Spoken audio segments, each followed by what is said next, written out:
Okay, so this week's melody starts on a B, and I've drawn a B there for you in the middle of the screen. Remember lines from last week, every good boy deserves football. So the B is on the middle line, but that's the wrong B because there's many different Bs, some that are high and some that are low. So if I wanted to draw the B that was the next one down, then if we were to go down, it's backwards in the musical alphabet. The one before B is A, which would be there.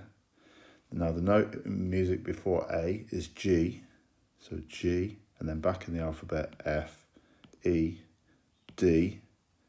C would be on a line, that would be a C. So that would be the B. Okay, but actually that's not the B that we need, because we need a B that's the next B down. So we call that an octave lower. Now if I was going to draw that B, that's the C line. 2 notes below C is A, F, D, B. And then you think, oh, that's crazy. That's going to be so complicated to read. And you're right, it is so complicated. So for that reason, we use what we call a new clef. So far, this one here is the treble clef that we just use for the higher notes. But as we move down, there's other clefs available so that we don't have to use all of these ledger lines, okay? And often the one that is used for the lower notes looks like this, and this is called the bass clef. If you play the piano, then often you see both of these clefs on your music, and you use this one for your right hand and this one for your left hand. But it's no more complicated than the treble clef. I suppose the thing that's a little bit confusing is you've just remembered some rhymes like every good boy deserves football. The rhymes for the bass clef are different, but they're different for a reason. So I want to show you that over here. So here we've got the bass clef and the treble clef, and I want to show you how they relate together. So first of all, let's fill in the notes that we know so far. So in that treble clef at the top, we know the notes in the spaces spell the word face from bottom to top. So F, A, C, and I haven't got the E drawn. We know that in the alphabet between A and C it's a B. And we know that the note after F, or letter in the alphabet after F, A, B, C, D, E, F, G. So that must be a G there, so I can start to fill in the blanks. Okay, and then as we come down, before F we have E, and then we have D. Now, if I say to you that these underneath are B, A, G, it's just continuing the alphabet down. F, E, D, C, B.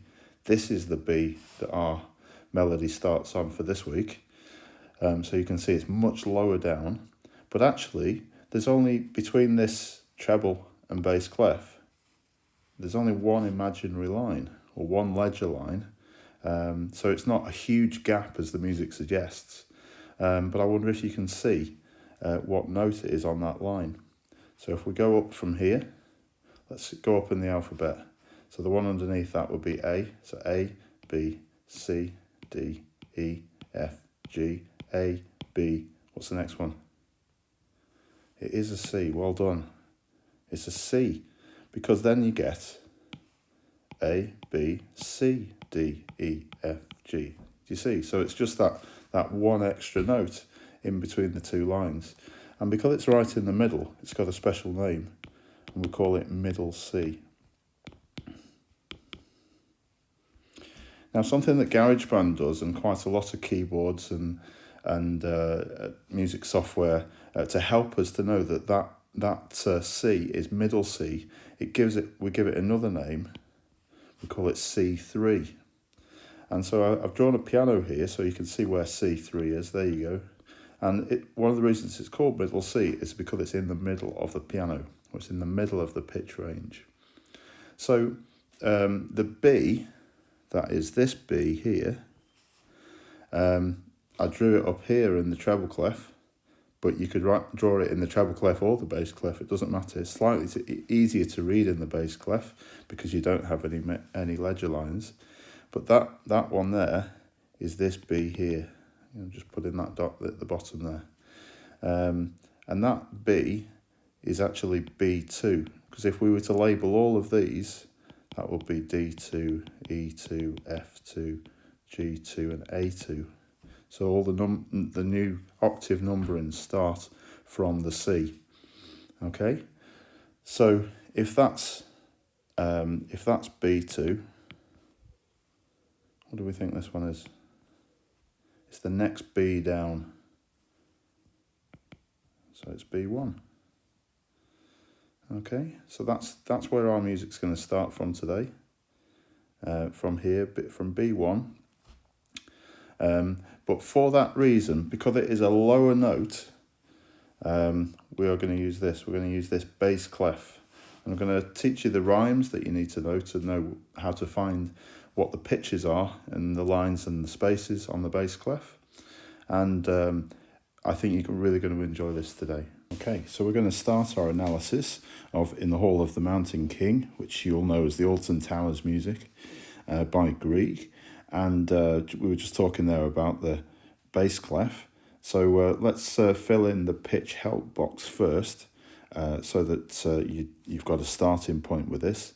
So if we just zoom in here, I just need to label it for you. So this is going to be the notes on the bass clef as opposed to the treble clef. Now the concept of this works in the same way as the treble clef. So if you understood how to work out those notes, this is going to be pretty easy for you. Let's start again with the spaces. So in the spaces, unfortunately, it doesn't spell a word like face this time, but it's an easy rhyme to remember. So in those notes in the spaces are all cows eat grass, from the bottom to the top. So here's the first one. We can put it in here, which is the A, the first letter of all. And then this one's C, because it's the second space up. This one's E, and this one's G. Now, because we're starting to learn that as it moves up by step, actually what we see on the music is line, space, line, space, line, space in that sequence, in that pattern, sorry. So if you were to also know that your alphabet goes in order, you could actually fill in those other notes just by thinking about the alphabet. So in between A and C in the alphabet is B. And then if we carry on, A, B, C, the middle line is D, E, what's the next one? You got it, F, G. And then remember, we start again. So after G, starting again the alphabet, we've got A, B, C, D, E. So once you, as I said a few weeks ago, once you start to figure out these patterns, it makes reading music really easy, really straightforward. Now, if you can remember that the note before A in the musical alphabet is G, that's great, you can just write G in. But if you need to check, let's have a look back over here, because the notes on the lines in the bass clef are green, buses drive fast always. So the bottom line, or the note on the bottom line, is G for green. So let's write that in. Now, if you're not very confident yet with reading your alphabet backwards in these notes, that will come. But you can always look in the higher octave that you've just written, and we'll now know that down by step, this is going to be G, F, E, D, C. Okay, so that didn't take very long, did it, to do? And we've got our pitch help box to help us get started. So here we go. And I'm going to go through all of these with you this week, but this is the last week that I'm going to write the notes on. So from the analysis next week, I'm going to expect you to be able to do it up by yourself. So let's just crack on. And there's a few more things that are a little bit more complicated for this week, because the pitch and the melody is the bit that's more complicated. The rhythm actually is so straightforward compared to what we've done in the last couple of weeks. Okay, so we know, we've already been talking about it this morning, about what that first note is. It is a B. Remember, it's on a line, green buses drive fast always. So let's put the B in underneath. Okay, now don't worry yet about what else there might be. We're going to come back to something else. You have no idea what I've just described, don't worry. Second one's in a space, let's just keep going. Sorry, I'm trying to think of too many things at once. So second space, all cows eat grass. But you can see they're going up by steps, so they'll go up through the alphabet. Green buses drive fast always. All cows eat grass.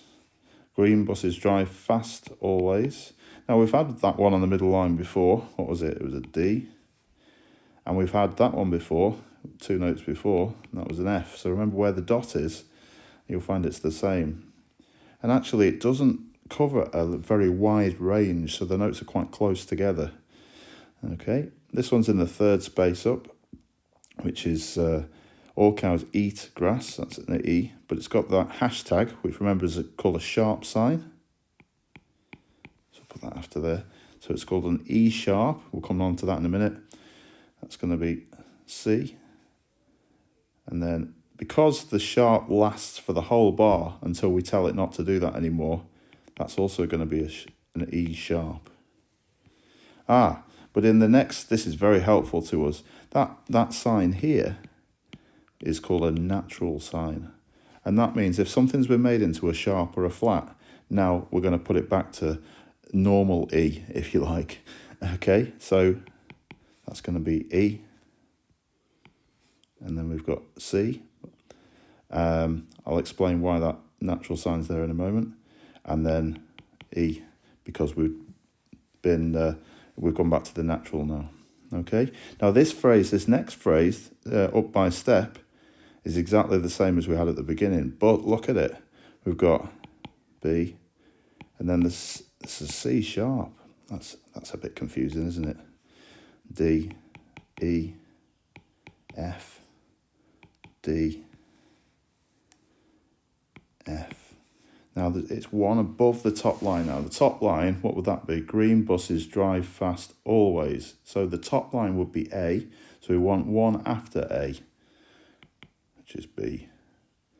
Now we've got that top line, which is A, F. The middle line is D, F, and A at the end there. Now, at the moment, it's wrong. And the reason it's wrong, and the reason that I kept questioning myself as I was going through, is because of this. And this is called a key signature.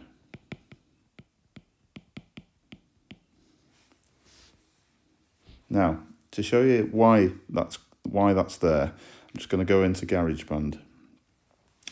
So if we've got, say we want to play in C major, we want to start on a C. This is the scale of C major.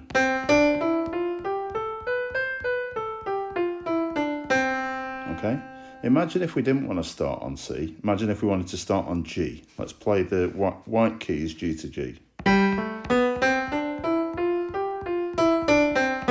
It doesn't quite sound like a major scale, and it's not. And the reason is because when you get up to the F, it feels like it's wrong, and it is wrong because we need to play the F sharp instead, so we can keep the pattern of the spacing of the notes to make it into a major scale. So listen again to the C major,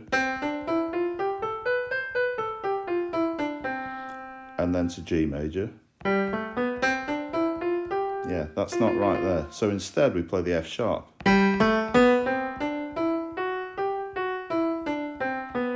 And it makes it fit again. Okay, so if we were to have that, then we would need to put an F sharp. If we were working in G major, we need to put an F sharp in that key signature between the clef and the time signature. And then when the musician is reading through the music, every time they get to an F, they are reminded they must play it as an F sharp, and in that way the music makes sense. Okay, so that's what key signatures are all about. Now in this case, we've got 2 sharps here, and if we zoom in a little bit, we can see that this one's on the 4th line up, this first one. So green buses drive fast. So every F, unless it's marked as a natural, has to be marked as an F sharp. And then in the spaces, all cows, C. So every C has to be a C sharp unless it's marked otherwise. So now what we need to do is go through. So that's C sharp. That's F sharp. And I'm just looking for the Fs and the Cs and making them into sharps. So we go through. So this one here, that's a C sharp. But notice that when we get to here, we've got that natural sign. That's why we needed a natural sign there, because we've already played a C sharp in the bar, and that now needs to be a C natural. And it's also why this, the composer has written in the sharp, is to remind us that we've got to the end of a bar that had a C natural in, and now we're going to play C sharp again. So we carry on through. That's F sharp, F sharp. Can we see any more? F sharp, F sharp. There we go. And if we just go back to where we were here, whenever we play C sharp, that's the one there, that's the C sharp. So it's the black key just to the right of C. And whenever we play F sharp, it's that one. Now there was another sharp in our music. Let's have a quick look. Which one was it? As we go through, can you see it? It was this one here, E sharp. And then you look at the piano and you go, but that's crazy, because there isn't a black key just above E. It goes to F. But in fact, that's what we play. So E sharp is the same as F. But the reason that we can't call it F is because in our key signature that we just went through, all the Fs are F sharps. So that would be really confusing. It's still quite confusing, isn't it? It's still one of those things that's just a little bit quirky about music. But that's whenever you see E sharp, if you play F, so maybe if we just in brackets here, just remind ourselves that that needs to be F, then you'll be fine. Okay. Now, in the, is that all we need to talk about for pitch? I think it is. So we'll tick that off on our list, and we'll go on to our rhythm next. And I said to you earlier that rhythm is much more straightforward. Actually, straight away, you look at it and you go, well, it's more straightforward because there's no semiquavers, and there's no syncopation, and there's no rests. And so all of those complicated things we don't have to worry about this week. And in fact, if I was to read this to you in using the rhythm words that we use sometimes, it would be coffee, coffee, coffee, tea, coffee, tea, coffee, tea, coffee, coffee, coffee, coffee, coffee, coffee, soup. Okay, so coffee, coffee, coffee, tea, coffee, tea, coffee, tea, coffee, coffee, coffee, coffee, coffee, coffee, soup. Okay, so you can hear the pulse much more clearly, and it's really much more straightforward.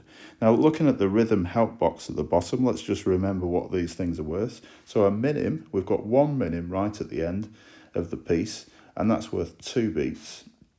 The crotchet, we've got a couple of crotchets. We've got one there, got one there, got one there.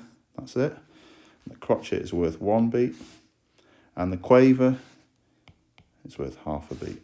So two coffees together, or two quavers together, equal 1 crotchet, 1 beat.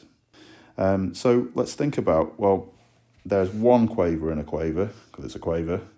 How many quavers did I say were in a crotchet?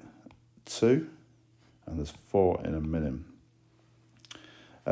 So you can see how I've drawn that in. So this minim at the end here, it started on the 5th quaver of the bar, and it lasted for 4 quavers until the end of the bar. So this area here that looks like it's a space and a gap, it's not. It's this note lasting all the way to the end of this bar. Okay, so I think that is rhythm, and we'll see when you come to perform it if that's been helpful. Let's switch to red. The next thing is dynamics, and dynamic marking is here. And PP is short for pianissimo, which means very soft. So this phrase has to be very soft. Now the piece isn't very soft all the way through, as you know, because you've just listened to it. But this phrase, this melody we're working on today is very soft, so we have to be very careful when we play it. Okay, that's dynamics. Next one, green, is articulation. Now, we're looking around for dots and lines that are on the notes. There's only one, and it's this one at the end here. And you might be able to remember from a couple of weeks ago that that long line is tenuto, which means play the full length of the note.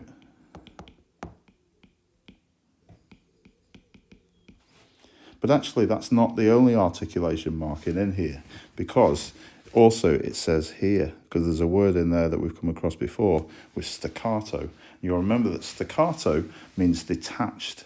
So actually, instead of drawing dots on all of the notes, the composer's just said sempre staccato. And sempre is Italian for always. Staccato is Italian as well. But sempre is the word, and that word is still used in Italian language. A lot of the musical terms are not used frequently in Italian language anymore, but sempre is. Okay, so always staccato, every note apart from this one at the end, that's the tenuto note. So that's articulation. Now this piece was written for orchestra, and so actually quite a number of different instruments played this theme during the piece. So the composer created this amazing arrangement where different instruments played the melody, and it felt like it gave the melody a different character and lots of characters in the story. So in today's challenge, when you do your performance, I'm going to give you two options, and both of them you'll recognize as sounding iconic, and you'll be able to instantly recognize the music that you've heard so many times before. So the first one is going to be a woodwind instrument, and it's a bassoon. So we'll just put a reminder that that's in the woodwind family. And the second one is the largest of the string instruments, so therefore the deepest or the lowest pitch, and that's called a double bass. And I said that is in the strings family. So those are your two choices today, and we'll have a look at that when we play it in a moment. So there we go, that's timbre done. So next bit, tempo. Now the tempo, as you know from when you've listened to this piece, the tempo changes, and it changes quite dramatically because it starts really gently, really slowly. Actually here we go, is our tempo marking at the top. So we've got 72 crotchet beats in a minute. But as you know, the energy in this piece is incredible, because as the piece goes through, it gets faster and faster and faster and faster and faster until the little boy Peer Gynt escapes at the end. All right, so tempos are really, it's really clever how Grieg used tempo within this piece. So that's tempo. So we've got one more to do, which is melodic shape. A lot of people said to me in the comments this was something they enjoyed exploring last week, which is great. So the box is not too big, but if we start by saying we've got this, we're moving up by step, and we said earlier on we've got that same one here. So again, that's another pattern that's is helpful to see. I'll just continue that line on a little bit there, and then you've got these interesting shapes. So you can see the distance in between the upper and lower notes is the same, but actually the shape just moves down by one semitone at a time, and that's what makes it feel like it's got a bit of a creepy feel to it. Is that what we call chromatic movement? Okay, now we've done that shape. There we go. So these shapes at the end are quite similar to these, but they're a little bit more complicated because there's 4 notes in them rather than 3 notes. So that's a good example of where composers created a sense of development. So there is so much in there. I decided not to have any extra things for us to look at in our analysis today. But it is a fascinating melody to look at, and hopefully you've learnt quite a lot of new musical terms there. And next we'll play it.